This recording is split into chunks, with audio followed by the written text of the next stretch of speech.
Ողջույն, Մեդ մեդիայի եթերում այսօր բժշկուհի Սուսաննա Մուրադյանի հետ զրուցելու ենք ֆիլերների թեմայից։ Կիմանանք, թե որ դեպքերում է այն կիրառելի եւ կպարզենք վերջինիս ցուցումներն ու հակացուցումները։ Ողջույն բժշկուհի։ Բարև ձեզ։ Շատերի մոտ կարծիք կա, որ բոտոքս, ֆիլեր ներարկումները նույնն են, սակայն գիտենք, որ դրանք այնուամենայնիվ տարբեր են։ Խնդրում եմ ներկայացրեք, ինչ է իրենցից ներկայացնում ֆիլերները։ Ճիշտ եք ասում, կա բավականին տարածված կարծիք, որ բոտոքսը եւ ֆիլերը դրանք նույն նյութերն են եւ կատարում են նույն արդյունքն են տալիս, սակայն դեռևս տարբեր նյութեր են։ Մենք ֆիլերները օգտագործում ենք հիմնականում ծավալ ապահովելու համար, իսկ բոտոքսը օգտագործում ենք դեմքի, օրինակ դեմքի կնճիռները հարթեցնելու համար, եւ բոտոքսով գալիս են պացիենտները, ասում են, որ կատարել են շուրթերի ծավալի մեծացում բոտոքսի միջոցով, սակայն բոտոքսը ծավալ չի կարող ապահովել։ Իսկ ֆիլերների իրենցից ներկայացնում են հիալուրոնաթթվի հիմքով գելեր եւ կարող են կատարել տարբեր միջամտություններ, քթի ձևի շտկում, այտոսկրերի, շուրթերի ծավալի մեծացում, օրինակ այսօր ունենք պացիենտ, որի հետ աշխատելու ենք եւ կատարելու ենք հենց շուրթերի ծավալի մեծացում, ամբողջ աշխատանքի ընթացքը արդեն կհետևենք։ Շատ լավ, հիմա գնանք եւ տեղում մնացած հարցերի պատասխանները բարձենք։ Բժշկուհի ջան, խնդրում եմ ներկայացրեք հիմա ինչ միջամտություն ենք իրականացնելու։ Արմինեին կատարելու ենք շուրթերի ծավալի մեծացում ֆիլերի միջոցով։ Տեղից էլ իր շուրթերը շատ գեղեցիկ են, ընդամենը մի փոքր ավելի թարմացնելու ենք եւ ավելի հյութալի տեսք ապահովենք, կարծում եմ գեղեցիկ կստացվի։ Հիմա ինչ է քսված շուրթերին։ Այս պահին արդեն շուրթերը ցավազրկված են, ցավազրկումը կատարվում է քսուկի միջոցով, լիդոկային պարունակող քսուկի միջոցով եւ բավականին լավ թմրում են, կարելի ասել, որ ներարկումը արդեն ընթանում է գրեթե անցավ։ Ֆիլերները հիմնականում կիրառվում են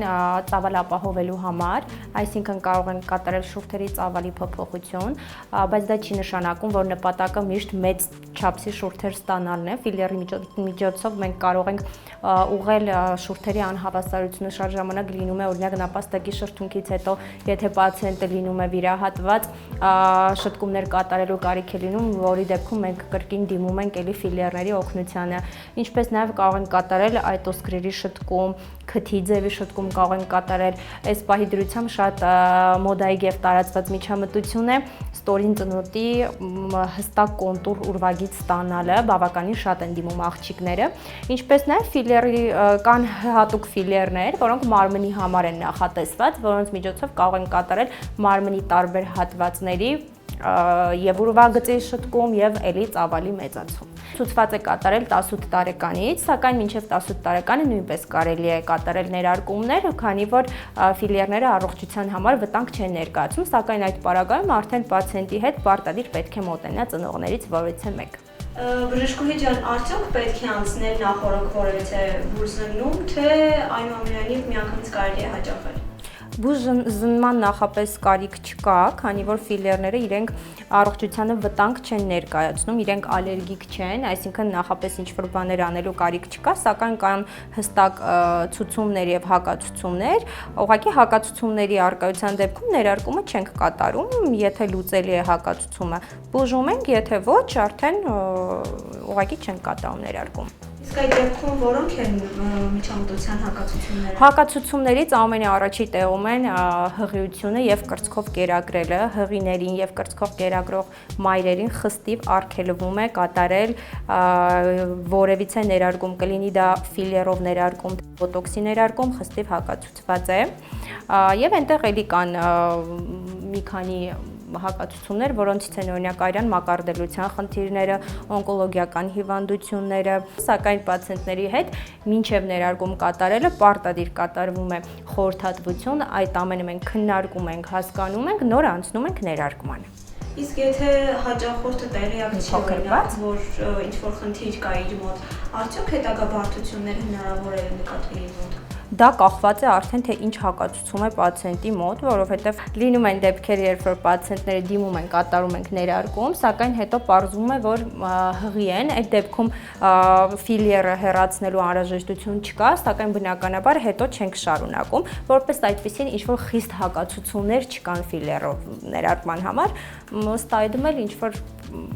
մեծ բարդությունների չենք հանդիպում։ Իսկ եթե չկան որևիցե հակացություններ, արդյոք ֆիլերների օգտագործումից, ներարկումից հետո ինչ-որ խնդիրներ հնարավոր է առաջանան։ Իհարկե ցանկացած միջամտությունից հետո կլինի դա ներարկումային թե վիրահատական, միշտ էլ կա ինչ-որ ռիսկ բարդություններ առաջանալու։ Ֆիլերների պարագայում կան մի քանի բարդություններ, որոնցից ամենաառաջինը, այսպես ասած, գնդերի շարիկների առաջացումն է շուրթերի մեջ, որը կարող է պայմանավորված լինել կամ պացիենտի օրգանիզմից, կամ վատ որակի ֆիլեր ներարկելուց։ Մյուս բարդություններից, որը ամենավտանգավորն է եւ շտապ բուժում պահանջող բարդություն է համարում, դա հյուսվածքների նեկրոզն է, որը որ կարող է լինել եւ շուրթերի ծավալի մեծացման ժամանակ, եւ քիթ շրթունքային ծալքերի շտկման ժամանակ, եւ ամենահաճախը լինում է քթի ներարկումների դեպքում։ Դրա համար ներարկումներով պետք է զբաղվեն բացառապես բժիշկները, որպեսզի պացիենտների մոտ հետագայում խնդիրներ առաջանալու դեպքում կարողանան ճիշտ բուժում ցույց տալ իրենց պացիենտներին։ Այսինքն ներարկումներից եւս կարող են սխալ ներարկումից սխալ ներարկումից էլ կարող են լինել բարդություններ, հենց ֆիլերների որակից էլ կարող են լինել բարդություններ եւ ներարկումից առաջ իհարկե ինչու եմ շեշտում, որ պետք է լինեն բարձրագույն կրթության բժիշկներ, որպեսզի շատ լավ տիրապետեն դեմքի անատոմիային, նյարդերի եւ անոթների տեղագրությանը պետք է տիրապետեն, որպեսզի հնարավորինս կրճատեն բարդությունների ռիսկը։ Բոլորի հետ էլ իհարկե կարող է պատահել, սակայն այդ ամեն ինչը մեզ թույլ է տալիս, որ հնարավորինս կրճատենք այդ ռիսկը։ Հիմա որ փուլում ենք, հիմա ինչ եք կատարում։ Մենք այս պահին արդեն կարելի ասել վերջացրել ենք վերին շրթունքի ներարկումը, ստացել ենք այսպիսի, դուք ասեք, գեղեցիկ է թե ոչ արդյունք։ Նշեմ, որ անմիջապես ներարկումից հետո ունենում ենք այտուց, որը նորմալ բնական ռեակցիա է, այտուցը հիմնականում անմիջապես չի երևում արդյունքը։ Արդյունքը մոտավորապես երևում է ներարկումից հետո, բայց այստեղ մոտավոր այս արդյունքից մոտավորապես 30%-ը դեռ այտուցի հաշվին իջնելու է։ Այտուցը ամենաշատը լինում է երկրորդ օրը, երկրորդ օրվանից հետո արդեն այտուցները իջնում են մինչև վերջնական տեսքը տեսնում ենք 14-րդ օրը։ Հիմա ոնց որ ասացի վերևը վերջացրել ենք, արդեն կարող ենք կատարել ստորին շրթունքի ձևի շտկումը, ծավալի շտկումը եւ սիրով այդ ընթացքում կարող եմ պատասխանել ձեր հարցերին։ Արդյունքը որքան ժամանակ է պահպանում։ Տեսեք, ֆիլերների պահպանման արդյունքը շատ ինդիվիդուալ է, անհատական է, կախված է եւ պացիենտի օրգանիզմից, կախված է եւ մեր ընտրած ֆիլերի տեսակից։ Ֆիլերները հիմնականում պահպանվում են 6-ից 18 ամիս եւ կա այսպիսի ստատիստիկա, որքան որ ֆիլերի որակը բարձր է, որքան որ ֆիլերի բաղադրությունը մաքուր է, այդքան ֆիլերը ավելի շուտ է ներծծվում եւ ավելի շուտ է դուրս գալիս օրգանիզմից, սակայն դրա վրա կարող են ազդել եւ պացիենտի նյութափոխանակության արագությունը եւ կարող են որևիցե հորմոնալ խնդիրների դեպքում ֆիլերները պահպանվել կամ շատ կարճ կամ շատ երկար, այնպես որ շատ ինդիվիդուալ է։ Նույն պրեպարատը կարող է մի մարդու մոտ պահպանվել 1 տարի, մեկ այլ մարդու մոտ 6 ամիս օրինակ։ Իսկ դա կապ ունի թե դեմքի որ հատվածում է ներարկումը կատարվում։ Դա նույնպես կապ ունի, որովհետև հիմնականում այն հատվածները, որտեղ ոսկրային հատվածները, որտեղ որ մենք աշխատում ենք անմիջապես ոսկրի վրա, հիմնականում ֆիլերները ամենաերկարն են պահպանվում, այսինքն ծնոտ, այտոսկրեր, կզակները, կզակ, այտոսկրեր, ծնոտի անկյունների հատվածում ֆիլերները էլ ավելի երկար են պահպանվում, քան օրինակ շուրթերը։ Շատ լավ։ Իսկ ֆիլերները առհասարակ ինչ տեսակներ են լինում։ Մի փոքր առաջ ես ձեզ նշեցի, տարբերում ենք տարբեր ֆիլերներ, օրինակ բավականին երկար տարիներ առաջ ֆիլերները եղել են չներծծվող պրեպարատներ, նույն ինքը օրինակ սիլիկոնները, բիոպոլիմերները եղել են չներծծվող, բայց ժամանակի ընթացքում քանի որ գիտությունը զարգանում է, այսպես ասած, արդեն ստեղծվել են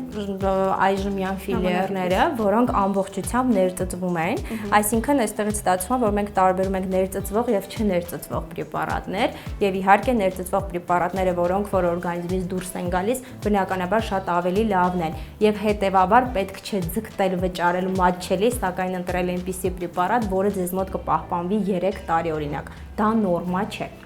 Հիմա անում ենք ներծծվող պրեպարատ։ Այո, իհարկե։ Կախված թե որ հատվածում ենք աշխատում, արդեն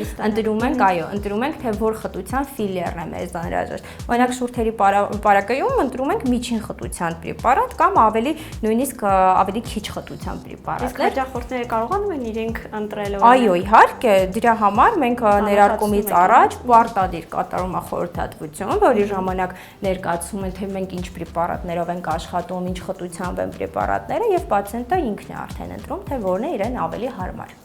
Իսկ եթե պացիենտը մեկ անգամ այցելելուց հետո այլևս չի ցանկանում կրկնել պրոցեդուրան, ինչ է լինում մաշկի հետ, վերադառնում է իր նախկին տեսքին, թուլանում է, ինչ է լինում մաշկը։ Որակյալ ֆիլերները, ես հենց այնպես չի, որ անընդհատ շեշտում եմ դա, քանի որ նաև որակով է պայմանավորված ֆիլերի ամբողջությամբ ներծծվելը, որքան որ բարձր է որակը, ինքը այդքան ամբողջությամբ ներծծվում է եւ ձեր կրկին ներարկում չանելու պարագայում ամբողջությամբ ներծծվում է եւ ձեր շուրթերը կոնկրետ կամ տվյալ զոնան, որը որ ներարկել ենք, վերադառնում է իր հին բնական տեսքին, ոչ մի բան չի դեֆորմացվում, ոչինչ չի կախվում, լինում են լրիվ ձեր հին չներարկված շուրթերը։ Այսինքն մաշկի հետ որևէ խնդիր չի լինում։ Մաշկի հետ որևէ խնդիր կարող է լինել այն պարագայում, եթե օրինակ շատ մեծ ծավալի պրեպարատներ են ներարկված 5-6 միլի, այո, եւ հեռացնելուց հետո կամ ներարկում նոր ներարկում չանելուց հետո այդ դեպքում միգուցե ինչ-որ խնդիրներ լինի։ Բայց եթե ամեն ինչ չափի մեջ արված, լավ նյութով է արված, ոչ մի խնդիր ձեզ մոտ չի կարող լինի։ Հիմա ինչ արեցինք, բժշկուհի կներկայացնեք։ Այս պահին արդեն կարելի ասել վերջացրել ենք, մի փոքր էլ շտկումներ կանենք, ներարկել ենք եւ վերին շուրթը եւ ստորին շուրթը, պացիենտի համար ընտրել ենք մաքսիմալ պրոցեդուրա իրականացնել իր համար, թե անկեղծ։ չի ցավացել։ Ընտրել ենք մաքսիմալ բնական տեսք, ներարկման տեխնիկան էլ ձևն էլի ընտրել ենք այնպիսի տեխնիկա, որ արդյունքը լինի մաքսիմալ բնական, իմ պացիենտների գրեթե 99%-ը բնականի կողմնակից են, ես ինքս էլ բնականի կողմնակից եմ եւ շատ չեմ ներարկում, իհարկե արդյունքը նաեւ կախված է բնական շուրթերի տեսքից, որովհետեւ ինչքան բնական շուրթերը հաստ են լինում, բնականաբար ներարկումից հետո էլ ավելի արդյունքն էլ շատ է լինում, իսկ գեղեցիկը արդեն ընտրության հարց է, թե ով ոնց է նախընտրում։ Իսկ հաճախորդը ինքը կարող է նախապես պատկերացնել, թե ինչ արդյունք է սպասվում իրեն։ Նախապես մոդելավորել չենք կարող իրականում շուրթերը, բայց շատ հաճախ լինում է, որ որովհետեւ նկար են ցույց տալիս, արդեն քննարկում ենք այդ տվյալ նկարի նման կարող ենք ստանալ թե չէ, որովհետեւ բնական տեսքը շատ կարեւոր է, մենք միշտ չի որ ինչ ուզում ենք կարող ենք դա պարտադիր ստանալ, էլի։ Դա նույնպես քննարկում ենք ներարկումից առաջ։ Պարբերաբար պրոցեդուրայի կրկնումը ինչ որ խնդիր կարող է առաջացնել, հաճախակի կրկնումը, այսինքն։ Տեսեք, ըստ բժշկական ցուցումների, պացիենտը երկրորդ ներարկումը կարող է կատարել նոր ներարկումից 2 շաբաթ հետո։ Ինչի 2 շաբաթ հետո, որովհետև ես նշեցի, որ այտուցները վերջնականապես իջնում են, կապտուկները վերջնականապես անցնում են ուղիղ 2 շաբաթ հետո եւ 2 շաբաթ հետո մենք կարող ենք կատարել նոր ներարկում։ Ոչ մի խնդիր պացիենտի մոտ չի առաջանա։ Վտանգավորության առումով նույնպես ինչ որ վտանգ չի իրենից չի ներկայացնում, սակայն արդեն այդտեղ պետք է խոսենք չափի զգացողության մասին, որովհետև շատ հաճախ, երբ որ մի քանի օր անցնում է, արդեն պացիենտները մոռանում են իրենց նախկին տեսքը ոնց եղել, աչքը սովորում է եւ իրենց թվում է, որ պրեպարատը նստել է, հա, ներծծվել է եւ ցանկանում են նոր ներարկում անել եւ իհարկե այդ դեպքում արդեն մեզ օգնում են մեր նկարները մինչեւ ներարկումը եւ ներարկումից հետո, որպեսզի այդ չափի զգացողությունը չկորցնենք։ Իսկ ցավազրկում եք, ինչպես հասկացա, կատարել նախապես, այդ արդյունքը, երբ որ ներարկումը ավարտեք, արդյոք ցավ կզգա հաճախորդը, թե ոչ։ Սարսափելի ցավեր իրականում չեն լինում, միգուցե ինչ-որ տհաճ զգացողություններ լինեն, որոնք ժամերի ընթացքում են վերանում, այնպես այսինքն դեռևս ցավ չի զգում։ Կարծում եմ ոչ։ Ես չեմ զգացել։ Ցավազրկումը մեր ներարկումից մոտ 15 րոպե հետո անցնում է արդեն։ Բժշկուհի ջան, իսկ հետագա խնամք պահանջում է արդյոք միջամտությունը։ Այո, իհարկե, ներարկումից անմիջապես հետո կան որոշակի բաներ, որոնք չի կարելի անել, դրանցից են օրինակ արևայրուք չի կարելի, սալիարի հաճախել չի կարելի եւ մի քանի էլի բաներ, ինչպես նաեւ խորհուրդ չի տրվում ներարկումից հետո շատ տեղերում, թե Հայաստանում, թե օրինակ Ռուսաստանում որոշ բժիշկներ խորհուրդ են տալիս ներարկումից հետո պարբերաբար կատարել մերսումներ շուրթերի ծավալի հատվածում, սակայն դա այդքան էլ ճիշտ չի, ինչի համար, որովհետև մերսումը նույնպես ունի հատուկ տեխնիկա եւ դա ստանդարտ տեխնիկա չի, մերսումը ինչ է։ Հիմա ձեզ բացատրեմ, մերսումը ինքն իրենից ներկայացնում է, որ շուրթերի ծավալի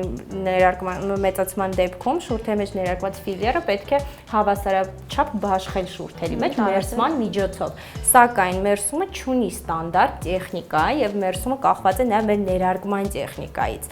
եւ ինչու խորհուրդ չի տրվում կատարել ինքնուրույն տնային պայմաններում պարբերաբար մերսում, որովհետեւ եթե մեր պացիենտը որևիցե կետում կատարի սխալ շարժում կամ սխալ մերսում, կարող է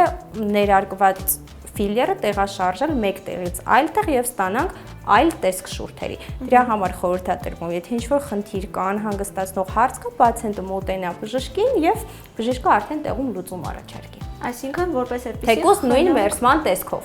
Որպես այդպեսին իրենցից չի պահանջվում խնամք, բացի արևայրուքից։ Խնամք առանձնահատուկ խնամք չկա, կան որոշակի հակացություններ եւ կան որոշակի բաներ, որ պետք է անի պացիենտը, որոնցից էր ասեցի արդեն արևայրուք չի կարելի, շոքեբաղնիկ, ներեցեք չի կարելի հաճախել, ալկոհոլ չի կարելի օգտագործել, սակայն դրանք ընդհանրապես մի քանի օր, դրանից հետո պացիենտը վերադառնում է իր բնականon կյանքին արդեն։ Շնորհակալ եմ հետաքրքիր զրույցի համար։ Ես եմ շնորհակալ ձեզ։ Հիշեցնեմ, որ այսօր բժշկուհի Սուսաննա Մուրադյանի հետ զրուցում ենք ֆիլերներից։ Այսօրվա համար այսքանը։